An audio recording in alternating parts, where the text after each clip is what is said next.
तो बिहार विधानसभा चुनाव नजदीक आने के साथ ही राजनीतिक सरगर्मियां बढ़ने लगी हैं। ऐसे में नए समीकरणों को देखते हुए नए सिरे से किलेबंदी हो रही है। दलों के नेता नफा नुकसान और जातिगत गुणाभाग को देखकर रणनीति बनाने में लगे हुए।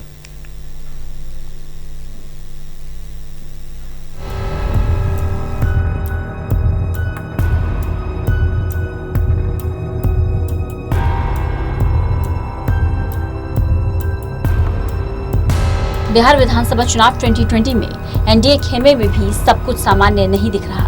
एलजेपी ने संकेत दिए हैं कि वह बिहार की 243 विधानसभा सीटों में से 143 पर प्रत्याशी उतारने की तैयारी कर रहा है। संसदीय बोर्ड की बैठक में एलजेपी प्रमुख चिराग पासवान बिहार के मुख्यमंत्री नीतीश कुमार पर जमकर बरसे और कार्यकर्ताओं से कहा कि वे 143 विधानसभा सीटों पर चुनाव की तैयारी करें। उन्होंने पार्टी नेताओं से भी इन सभी सीटों पर संभावित उम्मीदवारों की सूची तैयार करने को कहा है। 143 सीटों के मायने निकाले जा रहे हैं कि एलजेपी केवल उन्हीं सीटों पर अपने प्रत्याशी नहीं उतारेगी जहां बीजेपी के उम्मीदवार होंगे। बाकी जेडीयू और हम जिन सीटों पर प्रत्याशी उतारेगी वहां चिराग अपने उम्मीदवार उतारेंगे। अटकलें हैं कि संसदीय बोर्ड की बैठक शुरू होने से पहले चिराग पासवान ने फोन पर गृह मंत्री अमित शाह से भी बात की थी।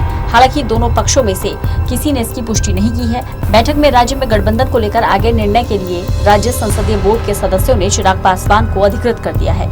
एनडीए में रहना है या नहीं, इस पर चिराग 15 सितंबर को पार्टी के सांसदों से रायशुमारी के बाद अंतिम फैसला लेंगे। एलजेपी की संसदीय बोर्ड की बैठक में चिराग पासवान के रुख को देखते हुए राजनीतिक गलियारों में जारी चर्चाओं को और भी हवा मिल गई है। चिराग एनडीए में रहेंगे या नहीं, या फिर एनडीए में रहते हुए क्या एलजेपी जेडीयू प्रत्याशियों के खिलाफ अपने उम्मीदवार उतारेंगे? ये तमाम सवाल राजनीतिक गलियारों में चर्चा का विषय बने हुए हैं। सभी इसका इंतजार कर रहे हैं कि एलजेपी प्रमुख चिराग पासवान अपना स्टैंड क्लियर करें। बीजेपी और जेडीयू के नेता लगातार कह रहे हैं कि बिहार में डबल इंजन की सरकार है। मुख्यमंत्री नीतीश कुमार ने पहले वर्चुअल रैली में डबल इंजन सरकार में हुए कामों का बखान किया। डिप्टी सीएम सुशील मोदी समेत बीजेपी के तमाम नेता भी इन्हीं कामों की बात कर रहे हैं। वहीं एनडीए के मुख्य घटक दल एलजेपी प्रमुख चिराग पासवान लगातार सीएम नीतीश कुमार और उनकी सरकार पर आक्रामक हैं। वे आरोप लगाते रहे हैं कि कोरोना काल और बाढ़ के दौरान नीतीश सरकार पूरी तरह फेल रही।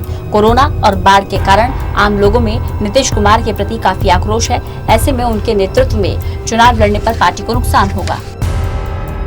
हिंदुस्तान आवाम मोर्चा के एनडीए में आने से एलजेपी नाराज है। जीतन राम मांझी और चिराग पासवान के बीच इस बात का विवाद भी है कि बिहार के दलितों का नेता कौन है। मांझी और पासवान लगातार एक दूसरे पर आक्रामक हैं। माना जाता है कि पासवान अगर एनडीए से अलग हो जाते हैं तो उस कमी को पूरा करने के लिए नीतीश कुमार ने मांझी को अपने साथ जोड़ा है।